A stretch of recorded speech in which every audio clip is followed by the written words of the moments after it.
Hey everybody, Ben Nelson here, the Everyday Real Estate Investor. Hope you're having a fantastic day. Thanks for tuning into another episode of the podcast. Again, always appreciate the support, and just the heart behind this is to make sure that people are getting inspired, taking action, not using excuse. There's so many excuses we can have to not be involved in real estate, and time is one of them. And, there's a lot of people out there that are those quote unquote everyday people that are busy. They have jobs, they have careers, they have family, and they're still out there doing the thing. So that's why we talk to a lot of those people on here. Hopefully you've heard a lot of those interviews.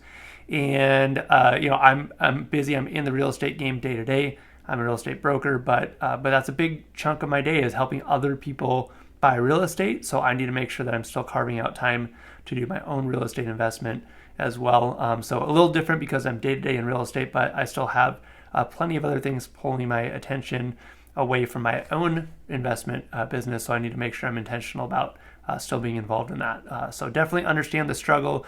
I have a family that I love and adore and spend a ton of time with as well, and make them a priority. My wife and my 3 kids. So I'm very busy, have lots going on, but still, so I understand the struggle. I still am out there, doing the thing and looking at deals and making things happen. So you can too. That's the point. So today we're going to talk about one of those excuses of not getting involved in real estate. And this one's not a time one. This one's more of a, there's always a reason, right? There's always a reason that it's not the right time. And I've talked to people about this just as far as retail sellers that, 6 months ago, the reason for not putting your home on the market was that, I can sell in a weekend, but then what do? I got to buy, and I have to, turn around and be one of a dozen offers and compete, and I don't want to do that. So I have no problem selling. I know I can get above asking, not an issue, but buying on the other end is super difficult. So some people were opting not to sell. So that was holding inventory off the market, making it even more of a tight market with inventory, and it was not helping the situation at that time. Now, fast forward, 8 months later, and we are in a totally different market, and there's still an excuse not to sell. The excuse now is, well, it's not as great of a market, or I refinanced at 3%, and now rates are 6.5%, 7%. So I'm not willing to do that, or I can't afford that, and so now you've got another excuse to not sell your home and make that transition. So I understand there's real reasons behind all of those things, but my point is that there's always a reason not to do something, and investing is no different. There's always never going to be the perfect time.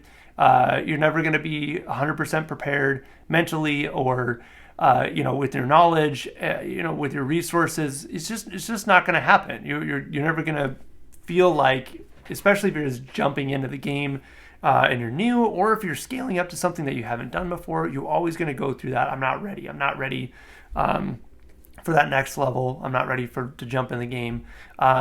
We all feel that way. We all feel like we're not ready to do that. So that was a little bit of an aside, but just encouragement there, I guess, that if you don't feel ready to do what you're wanting to do, know that that's how we all feel, and you have to act anyway.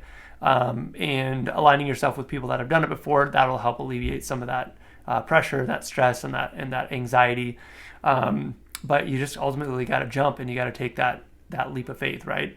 But today we're going to talk about, so unless you've been hiding under a rock, it costs a lot more to borrow money today than it did 6 months ago, and you know that, right? So interest rates were 3%, low threes going into the year, and now we're at 6.5%. Now those are owner occupied rates. Obviously, investment rates were a little bit higher. And I'm seeing investor loans that are 7.5%, 8.5%. So don't buy real estate now, right? It's too expensive. The money it doesn't make any sense anymore. Why would you borrow at 8% interest and buy real estate? So that's what we're going to talk about right now. And I want you to, this is a practical thing, but it's also a mindset thing, because especially coming out of a environment with very, very low interest rates, it's that same kind of, well, I could have bought this property for this price and I didn't, so now it just seems like I can't pay this other price for it because it's more than I could have gotten it for. It's the same thing with the financing, right? Well, I don't want to borrow at 7 or 8%. I could have borrowed at 3.5%.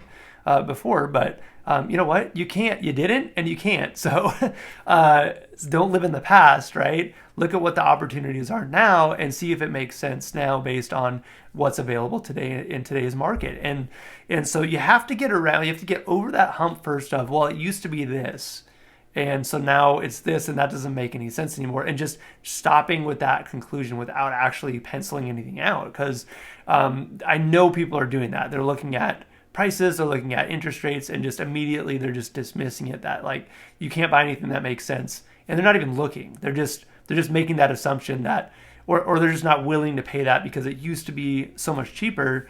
I'm just not willing to pay that price tag for it, whether that's actual price tag or the cost of your debt.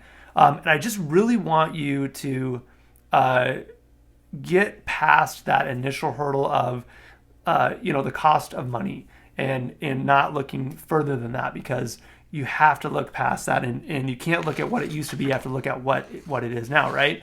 The other thing that you really want to make sure that you're considering is, and this again, this goes around debt and using debt and leverage as a tool, is it really doesn't matter what it costs. It doesn't matter what the points are. It doesn't matter what the interest rate is. It doesn't matter as long as the deal still pencils.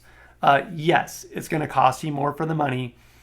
Yes, maybe you'll get less cash flow, or you will get less cash flow than you would have, if you would have financed something 6 months ago or 8 months ago when rates were quite a bit lower. But if it still pencils, if it still makes sense at the current rates right today, then it still could be a great investment opportunity. And if you don't even look past that, well, money's too expensive, I'm not going to look, you're not going to see those opportunities. So don't think so much about what it costs for the money. Think about, okay, can I leverage that and still make money even though it costs more today than it did 6 or 8 months ago? It really doesn't matter what it's worth now, what it costs now, what those fees are. It matters what you can do with it and the income that you can create from it, whether that's cash flow or doing some sort of value add, building some equity over time, all the other benefits. And I'm not a proponent of necessarily feeding a property, especially like short term, maybe where you're doing some sort of value add or you're repositioning the property, right? Then yeah, okay, negative cash flow in the short term because you have a business plan that you're putting into play, and in the end you're going to have be creating equity and some long-term cash flow. That's fine. Now, feeding something long-term, maybe not a great play, especially if all you're doing is banking on appreciation, or you're taking the tax benefits. All of that stuff is icing on the cake. In my opinion, that's you shouldn't be investing just for appreciation or speculative things like appreciation or even tax benefits, because tax benefits are great, but they shouldn't be the only reason that you buy the property. You shouldn't be feeding it to get those benefits. They should be extra benefits that you're getting with it.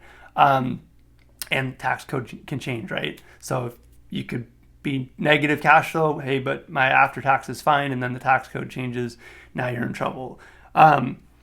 So and again, this has to do with debt, but big picture, just as a mindset. All of it, it's like you have to get around and past that. These things costing money, right?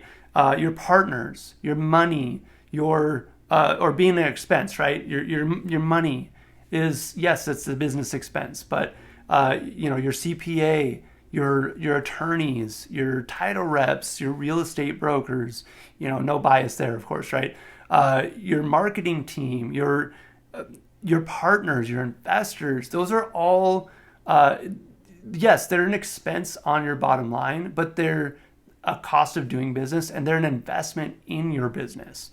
So you got to shift your mindset from, oh, these people are an expense to me, to these people I'm investing in my business, in my project, by bringing these team members on, by bringing investors in, and this is going to be more successful because of these people being involved, or because of bringing on debt, or whatever those factors are.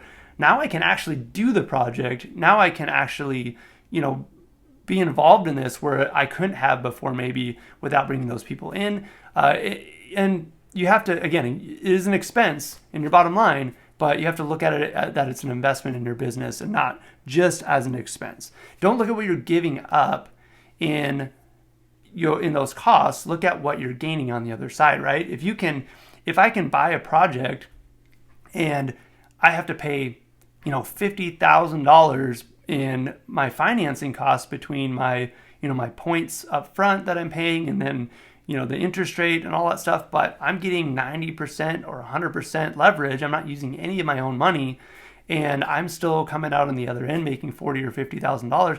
It really doesn't matter that it cost me $40,000 or $50,000, right? In the end, I'm making money. The money is making me money. And that's what you have to look at. And I feel like a lot of times investors, oh my goodness, that hard money loan is so expensive. It's 3 points up front and 10 to 12% interest. That's really expensive money. Now it seems less expensive now when interest rates were 3.5%, 4%. It seemed there was a much bigger spread there, right? But in the end, it really doesn't matter. Like that is getting you the deal. That is getting your foot in the door. That is creating the opportunity to acquire something that you're going to turn around and you're going to make money on someone else's money. Robert Kiyosaki and a lot of others, but talks about other people's money, right? You're using other people's money. You're using leverage. You're using resources that you don't have. And it's not just money, right? You're talking about other people's time, right? Your real estate broker that's out there marketing and looking for deals for you, and then marketing your property and representing you in a way that's going to get you the best and highest price for the property. Those are all things that are bringing things to the table. You're leveraging their time and expertise so you can get a better result. And you can, honestly, you're offloading some risk, because those are things you can't do everything perfect, right? You can't do everything. You're not an expert in everything. You need to be an expert at the pieces that you're doing, and then bring your team in to do the other things that you're not necessarily the expert in. And I feel like when you're looking at all of those things as an expense, again, we get caught in that. Well, I could do that for cheaper, right? I could do that for less. I could sell it for sale by owner by myself. I could remodel it by myself without spending that much money on it. I could do my taxes myself. Yeah, you could probably do all those things for cheaper. Is that the right way to do it? I would argue it's not, because you're not going to do as good of a job. You're going to miss things. You're going to probably end up spending more money than you're saving. You're not putting value on your time and the things that you could be doing instead of those things, right? So you got to look at the cost, but you also got to look at the benefit that you're getting on the other end. And does the cost and the investment that you're making, does that outweigh the benefit, or are you actually getting a benefit that's greater from it, versus only looking at the expense and not looking at it as an investment in your business? You're just looking at it as how do I reduce my expenses, right? That's I feel like, and it really comes from almost like the whole scarcity versus abundance mindset. It's the one side is I just got to cut as many expenses as I can, because every penny that I save is a penny back in my pocket. And I'm not saying you shouldn't be frugal. I'm not saying you shouldn't be paying attention to the expenses that you have going out. I'm not saying you shouldn't be smart with how you're spending your money. That's not what I'm saying at all. You absolutely need to be keeping an eye on your books, see where your money's going, make sure it is going to things that are effective. I've spent money on things that have not been effective before with some of my marketing and things like that. So you have to be paying attention to, is your money going towards something that is actually producing for you and creating the results that you're paying for? And if it's not, sure, cut expenses. But if all you're doing is looking at everything, I got to cut every expense that I cut is more money in my pocket and it's better to my bottom line. That's a scarcity mindset, versus the abundance mindset says, if I'm spending money in this, and I know that this is effective, and I know paying this professional is going to get me my best results. Yes, they're more expensive, but I know that it's going to get me more value in the end. I know that this marketing piece, whatever it is more expensive, but it's going to create better results. Just because it's more doesn't mean it's bad, right? If it's producing better results, if it's doing more for you, and that's where you got to really be careful of just looking at the cost only, because the benefit could be greater for spending more money, right? And again, this all started, I kind of got, because this is a big picture thing, it started with debt, because I really want you to not be out there just throwing opportunities away and just staying out of the market because money's more expensive. But this is a big picture deal. This is really getting your mind around, again, expense versus an investment in your business. So kind of circling back around, again, just want to encourage you you have to change your underwriting, okay? We're working with some commercial buyers right now that it just, it doesn't make sense anymore to pay what sellers are asking currently, because sellers are still asking prices based on what rates were. And a lot of, there are definitely cash buyers out there, and they're just looking to preserve their capital. They're okay with a little bit lower cap rate. They're looking at, just long-term stuff. They've got some tax benefits they're looking for. They think things are going to continue to go up with inflation. And they're just looking to, protect that capital against further inflation and eroding away that spending power of the dollar, right? But if you're leveraging, then it gets a lot more difficult to leverage when you're paying 6.5%, 7.5% 7.5% interest rate, and people are still asking 4.5%, 5% cap on their properties. So I think at some point that's going to, assuming those interest rates are here long term, that's going to play out a little bit more in the investment market, in the multifamily and commercial space. We're probably going to see rents have stagnated in a lot of areas. They're still growing in some, but definitely not what they were. So between that and now the cost of debt, I do think that there's going to be some pullback in values for in the multifamily and commercial spaces. But where was I going with that? Oh, yeah. So the cost of money, it does factor in with what you can pay. So don't stay out of the game.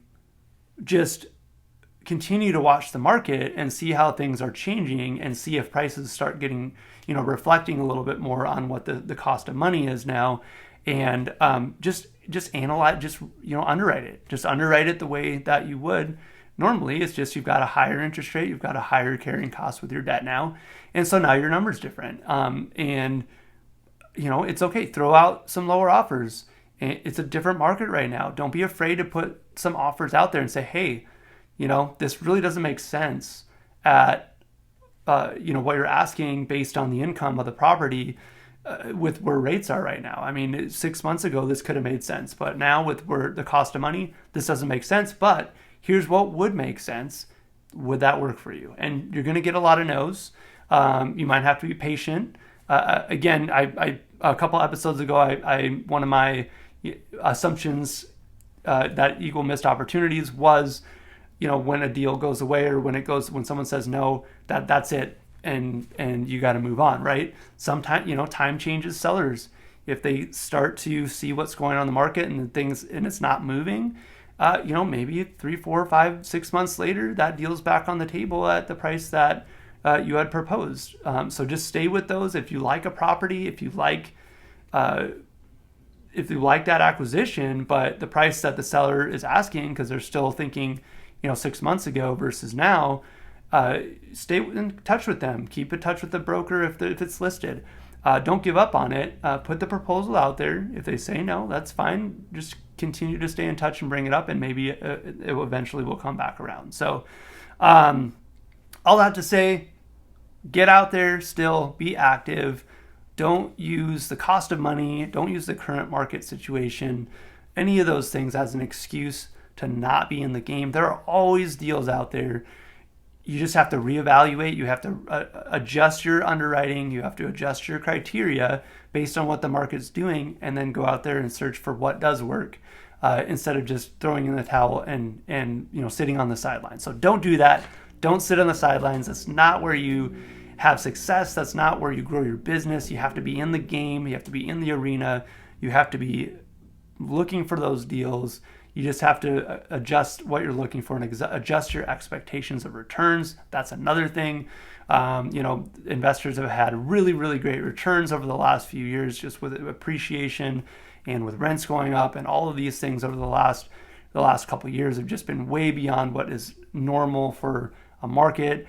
So if that's what you're expecting, you're gonna say no to pretty much every deal, or it's gonna be very, very hard to come by deals that are going to meet your expectations. So adjust your criteria, adjust your expectations, buy wisely, and make deals happen. They're just going to look a little bit different than they did 6 months to a year ago. So go out there, look for deals, don't sit on the sidelines, make it happen. Thanks again for listening, and make it a great rest of the day.